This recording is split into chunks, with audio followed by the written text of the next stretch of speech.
Barsiisaa tokkotu magaalarraa baadiyyaatti ramadame.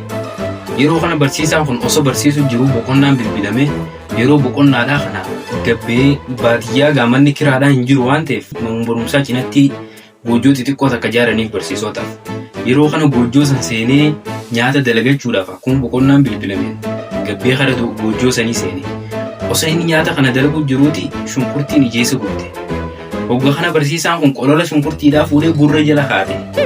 Gurra lamaan jala hogga kaatu ammas bilbilame boqonnaan dhumee jira seenaadhaa bilbilli jiru bilbilame. Barsiisaan kun gurra kana jalatti irraanfateetuma qolola shunkurtii kana fiigee kilaasii seene. Hogga kana mata dureen irraa fuduraa fi muduraadha jee barreesse. Hogga kana barsiisaan kun barattoota isaatiin guyyaa irraa mata duree fuduraa fi muduraa jiru baranna jeen. Hogga kana mee namni fuduraa fi muduraan maal akka ta'e naafi munii jiraahii jeen barattootaan. Hogga kana barataan duuba taa'u tokko gurra isaa jalatti qolofa shunkurtiidha kan hogga argu.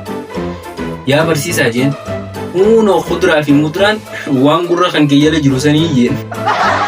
Hogga kana barsiisaan kunis fakkeenyuma isiniif godhuufin gurra jala haadhee dhufee jeen.